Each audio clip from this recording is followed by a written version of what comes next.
முன்காலத்தில் நமக்கு கதை சொல்லணும்னு சொல்லி பாட்டிகிட்ட கேட்கும்போது கதை சொல்லி தருவாங்க. அதில் மேஜிக் எல்லாம் வரும், மந்திரங்கள் வரும், மேஜிக் வரும், அன்இமேஜினரி ஃபிகர்ஸ் எல்லாமே ஸ்டோரியில் சொல்லுவாங்க. இதெல்லாம் நடக்குமான்னு கேட்டால் கதையில் கேள்வி இல்லைன்னு சொல்லுவாங்க. அதனால் கேட்காம கொட்டி கதை கேட்டுக்கணும். அந்த மாதிரி நான் சைல்ட்ஹுட் டேஸில் கேட்ட ஒரு கதை. பட் அது இன்ஸ்பைரிங்காக இருந்தது. அன்னைத்த காலத்தில் எனக்கு டைம் பாஸ்க்கு வேறு வழி இல்லை. பாட்டிக்கிட்ட போய் கேட்டால் அந்த அவங்கக்கிட்ட கேள்வி கேட்காம கதை கேட்கணும். அதுக்கு நான் நிறைய உளுந்தெல்லாம் ஆட்டி கொடுத்துருக்கேன், அரிசியெல்லாம் ஆட்டி கொடுத்துருக்கேன். ஒரு வேலை செஞ்சால் தான் கதை நமக்கு கிடைக்கும். அப்படிப்பட்ட கதை இன்றைக்கும் மனசில் மாயாமல் அப்படியே இருக்குது. சொன்ன சத்தம் கூட எனக்கு நினைப்பு இருக்குது. அதை நான் உங்களுக்கு சொல்கிறேன். நீங்களும் கேள்வி கேட்கக்கூடாது. ஒரு ஊரில் ஒரு ராணி இருந்தாள். அந்த ராணிக்கு குழந்தையே கிடையாது. அப்போது அந்த பக்கமாக ஒரு சன்னியாசி இருந்தார். அப்போ எல்லாம் சன்னியாசிகள்லாம் ரொம்ப மேஜிக்கெல்லாம் தெரியும், அவங்களுக்கு மந்திரமெல்லாம் தெரியும். இப்போ அவங்க என்ன நினச்சாலும் அது அவங்களால வானத்துலேருந்து காயெல்லாம் கொடுக்க முடியும். அப்படி இந்த ராஜா அவங்களுக்கு சாப்பாடெல்லாம் போட்டு காலெல்லாம் கழுகி அவங்களுக்கு மரியாதையெல்லாம் பண்ணி பொன்னாடையெல்லாம் போற்றி அவருக்கு கையில்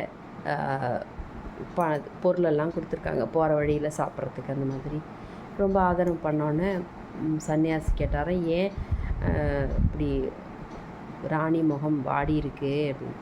அப்போ ராணிக்கு குழந்தையே இல்லை, அதனால தான் சங்கடமாக இருக்குது, எங்களுக்கு ஒரு குலத்துக்கு ஒரு குழந்தை இல்லை, சொத்து நிறையா இருக்குன்னா பிள்ளை இல்லை அப்படின்னு சொல்லி. அப்போது அவர் ஒரு ஹோமம் நடத்தி அதுலேருந்து ஒரு மாம்பழம் வந்தது. அந்த மாம்பழத்தை நீங்கள் சாப்பிட்ணும், அதை முகம் சுளிக்காமல் ஃபுல்லாக சாப்பிட்றணும், அது புளிப்பாக இருந்தாலும் பரவாயில்ல, சாப்பிட்டு தான் தீரணும். உடனே ராணிக்கு இதை கொடுத்தாங்க. அப்போ ராணி இந்த சன்னியாசி கொடுத்த பழத்தையெல்லாம் அறா திம்பாளா, அது மட்டும் இல்லை சன்னியாசி கொடுத்த பழத்தை நமக்கு ஏதாவது ஆச்சுன்னா என்ன பண்ணுறது அப்படின்னுட்டு தின்னலை, தூக்கி எறிஞ்சிட்டா. தின்னுட்டேன்னு சொல்லிவிட்டு தூக்கி எறிஞ்சிட்டா. அப்போ புழக்கடையில் ஒரு நாய் பசியோடுனது. அப்போ அதுக்கு இந்த மாம்பழம் கிடச்சதும் சாப்பிட்ருச்சு, ஃபுல்லாக சாப்பிட்ருச்சு, கொட்டையோடையே சாப்பிட்ருச்சு. அப்போ அந்த பழத்தில் முனிவர் சாப்பிட்டா நல்ல அழகான ராணி மாதிரி ஜொலிக்கிற முகத்தோட 3 குழந்தைங்க பிறக்கும்னு சொல்லி வரம் வச்சுருந்தார்.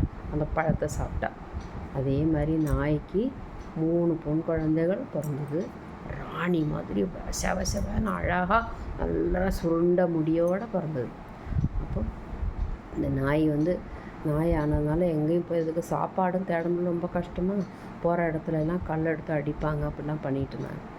அப்போ இது அங்கங்கே கிடைக்கிற சாமான் எல்லாத்தையும் போய் தூக்கிட்டு பொண்ணுங்களுக்கு கொடுத்து அப்படி வளர்த்துச்சு குழந்தைங்கள. 3 குழந்தைங்களையும் கஷ்டப்பட்டு எங்கெல்லாமோ சாப்பாடெல்லாம் திருடி கொண்டு அதுகளுக்கு கண் மஷிலேருந்து பொட்டிலேருந்து எல்லாம் வாங்கி கொண்டு கொடுக்குமா. எங்கேயாவது யார்கிட்டையாவது வீட்டில் எல்லாம் போய் தெரியாமல் எடுத்து கொடுத்து இந்த குழந்தைங்கள வளர்த்துச்சு. குழந்தைங்கள ஒரு குடிசை வீட்டுக்குள்ளே பத்திரமா மூடி வச்சு வளர்த்துச்சு. இங்கே ராத்திரியில் மட்டும் வெளியில் போயிட்டு வந்துடுவாங்க, பகலில் எங்கேயும் வெளியில் போகக்கூடாதுன்னு சொல்லி வளர்த்துச்சு. பிள்ளைங்களும் பெருசானோடனே சமையல்லாம் பண்ணி சாப்பிட்டுட்டு அப்படி எல்லா வேலையும் கற்றுக்கிட்டாங்க. கல்யாணம் பண்ணி கொடுக்குற வயசு வந்தது. அப்போது நாய் சொல்லிச்சு, நான் வராமல் வெளியில் எங்கேயும் போயிடக்கூடாது சொல்லிச்சு. அதை கேட்காம வெளியில் எப்படி எட்டி பார்த்தாங்க 3. ரொம்ப அழகில் வெளியில் எட்டி பார்த்தோன்னா அந்த வழியாக ஒரு ராஜகுமாரன் மாதிரி அழகோட 3 பேர் வந்தால். அந்த 3 பேருமே அந்த 3 பெண்களை பார்த்துட்டு மூத்தவங்க கூடயும் 2வது பொண்ணு 2வது கூட போயிடுச்சு. 3வது பொண்ணு மட்டும் சொல்லிட்டு, எங்கள் அம்மா எங்களை தேடுவா, அதனால் நான் வரமாட்டேன், அம்மாக்கிட்ட சொல்லிவிட்டு வரேன் அப்படின்னு சொல்லி. சரின்னு அவங்க அம்மா வர வரைக்கும் காத்திருந்து அதுக்கப்புறமா அம்மாக்கிட்ட பர்மிஷன் கேட்டு கல்யாணம் பண்ணிக்கிச்சு. அந்த பையனும் அவங்க இருக்கிற வீட்டுக்கு கூட்டிகிட்டு போய் ஒரு வாரம் நல்லபடியாக ராணி மாதிரி சாப்பாடெல்லாம் போட்டு அவள் அம்மையை அனுப்பி விட்டுருச்சு. இப்போ நாய் கூட வச்சுக்க முடியாது, நான் அங்கே இருக்க முடியாது, உங்கள் கூட இருக்க முடியாதுல்ல, அதனால் நான் என் குடிசையிலே போய் இருந்துக்கிறேன், அப்பப்போ பார்த்துக்கிறேன்னு சொல்லிட்டு போச்சு. இப்போ குடிசைக்கு கொஞ்சம் நாள் கழிஞ்சதுக்கப்புறம் பிள்ளைங்களெல்லாம் பார்க்கணுன்னு ஆசை வீட்டுக்கு போச்சு. மூத்தவ வீட்டுக்கு போச்சு. மூத்தவளுக்கு அவள் அம்மா நாயின்னு சொல்லி புருஷனுக்கு தெரியாதா. அப்போ என்ன பண்ணால், இங்கே வராத அப்படின்னு சொல்லிட்டு கட்டை எடுத்து அடிச்சிட்டான். கட்டை எடுத்து அடித்து வெளியில் அனுப்பிச்சிட்டா. அப்போ வந்து நான் அவனை பார்க்க தானே ஆசையாக வந்தேன் அப்படி பண்ணேன். இல்லை, என் புருஷனுக்கு நீ நாயின்னு தெரியாது, நாய்க்கு தான் நான் பிறந்ததுன்னு சொல்லிட்டா பின்ன எனக்கு அவமானமாகிடும். என்னோடய அழகெல்லாம் பார்த்து ரசித்து என்னை மகாராணி மாதிரி வச்சுக்கிட்டு இருக்கான், நீங்கள் வந்தால் எனக்கு அவமானம், போயிடு அப்படின்னு சொல்லி அடி தாங்க முடியாமல் வலியோடு வந்து 2வது மகள் வீட்டுக்கு தேடி போயிடுச்சு. 2வது மகள் மாடியில் இருந்துட்டு தலையை அப்படியே வாரிக்கிட்டு இருந்தாள். அந்த சமயத்தில் குலைச்சி. அன்றைக்கெல்லாம் நாய்க்கு பேசுகிற சக்தி உண்டு. அப்போ கூப்பிட்டது மகளே அப்படின்னு கூப்பிட்டதும், ஐயோ புருஷன் வர டைம் ஆச்சு, இப்போ பார்த்து வந்திருக்காளே சொல்லி ஒரு கல் எடுத்து மண்டையில் போட்டு போன்னு விரட்டுது. உடனே பசிக்குது, அங்கே மூத்தாவை வீட்டுக்கு போனப்போ நீ சாப்பாடு போடல, அடித்து என்னை துரத்தி விட்டுட்டா, சாப்பாடு இல்லை பசிக்குது அப்படின்னா சாப்பாடெலாம் தர முடியாது போன்னு சொல்லி ஒரு கல் எடுத்து அடிச்சிட்டா. அடித்ததில் அதுக்கு தலையில் அடிபட்டு ரத்தம் வழிஞ்சுது. அப்படியே அந்த ரத்தத்தோட மனசு வேதனையோட 3வது வீட்டுக்காவது போவோம், மகளை பார்த்துட்டு போயிடலாம் அப்படின்னு வந்தப்போ 3வது மகளான அவங்க அம்மா நாயிங்கிறது புருஷன்கிட்ட சொல்லியிருக்காளா. அப்போ அதனால் அவள் கூப்பிட்டு போனோன்னு புருஷன் வெளியில் வியாபாரத்துக்கு போயிருந்தார். இவள் வந்துட்டு வீட்டுக்குள்ளே வேலை செஞ்சிட்ருக்கும்போது நாய் வெளியில் நின்று இப்படி பயந்துக்கிட்டு இவளை அடிச்சிருவாளோ பயந்துட்டு வெளியிலே நின்றுது.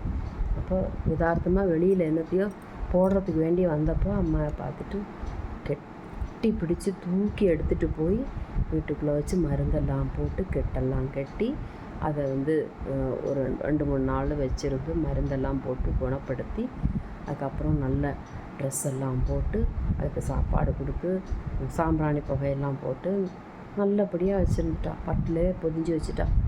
அப்போது 2 நாள் கழிஞ்சு ராஜா வந்து அந்த ராஜகுமாரன் வந்து வரும்போது யார் வீட்டுக்கு வந்திருக்கா பாருங்க அப்படின்னு சொல்லும்போது போய் பார்க்குறப்போ அது பெட்ரூமில் படுத்த அந்த நாய் செத்து போயிடுச்சு. செத்து போனோன்னே அவர் கவலையாகிட்டு அம்மாவை போய் கூப்பிட போனால மாப்பிள்ளைக்கு காணிச்சு கொடுக்கறதுக்கு வேண்டி. அப்பா செத்து போயிடுச்சா. செத்து போனதும் மாப்பிள்ளை என்ன சொல்கிறது, எங்கள் அம்மா வந்திருந்தா அம்மா வந்து எனக்கு பெட்டி நிறையா தங்கமும் வைரமும் வாரி தந்துட்டு போயிருக்கா அப்படின்னு சொல்லிட்டு அது எப்போவுமே நான் அம்மாவோட நினப்பாக நான் வச்சுக்குவேன் அப்படின்னு சொன்னதும் எங்கே பார்க்கட்டும் அப்படின்னு சொன்னேன். இதை வந்து என்ன பண்ணால் அம்மா அது அம்மா நாய் தானே, அது அடிபட்டு செத்து போச்சு இல்லையா, அது அப்படி பட்டு துணியில் சுற்றி பெட்டிக்குள்ளே வச்சுட்டா. பெட்டிக்குள்ளே வச்சுட்டு புருஷன் வரும்போது இது என்னோடய அம்மா தந்துட்டு போன செல்வங்களாக்குன்னு சொல்லி பெட்டியை திறந்து பார்க்குற போது நிஜமாகவே தலையெல்லாம் தங்கமாக, உடம்பெல்லாம் முத்துக்களும், காலெல்லாம் அப்படியே வைரமாக இருந்தது. ஆஹா என்ன அழகாக இருக்குது அப்படின்னு சொல்லி பார்க்கும்போது சரியான ஒரிஜினல் செல்வங்கள் அப்படி வைரமும் முத்துமா ஜொலிச்சுது. அப்போ இந்த கதையை வந்து அங்கே மூத்த 2 பேரையும் கூப்பிட்டு இந்த மாதிரி அம்மா வந்து இவளுக்கு நிறைய நகையெல்லாம் கொடுத்துட்டு போயிருக்காங்க அப்படின்னு சொல்லி கூப்பிட்டு ஒரு பார்ட்டி கொடுத்துருக்கா. அப்போ பார்ட்டி கொடுத்த போது மூத்த மகள் சொன்னாலும் எனக்கு பெட்டி தரலையே அப்படின்னு சொல்லி. அப்போ ஒரு பெட்டி, இந்த பெட்டி நீ எடுத்துகிட்டு போக்கா அப்படி சொல்லி பெட்டியோடு அப்படியே கொடுத்துட்டா. அவளுக்கு கொடுத்ததும் அந்த பெட்டி அவ்வளவும் புழுவாக செத்து போன நாய் அப்படியே உயிரோடு அந்த புழுவோடு அப்படியே இருந்துதான். ஆனால் ஐயே என்னோட பொய் சொன்னியா நீ, செத்து போன அழுகி போன நாயை கொண்டு வந்து எனக்கு தந்துட்டு சொர்ணமும் முத்தும் கிடத்து நான் பொய் சொன்னேன் சொல்லிவிட்டு திருப்பி கொடுத்து அனுப்பிச்சிட்டான். 2வது பொண்ணு வீட்டுக்கும் அதே மாதிரி பெட்டி போச்சு. அங்கே போனதும் அவளுக்கு இதே மாதிரி எலும்பு கூடா ஒரு நாய் கிடச்சி. அப்போ வந்து என்னை அவமானப்படுத்துறியா, நாயோட பொம்மையை போய் முத்தும் பவழவும் கிடச்சின்னு சொல்லி அவமானப்படுத்துறியான்னு சொல்லிட்டு திருப்பி அந்த பெட்டி மறுபடியும் 3வது பொண்ணுக்கே வந்துருச்சு. 3வது பொண்ணாவது திறந்து பார்க்கும்போது அவ்வளவும் பிரகாசமாக இருந்தது.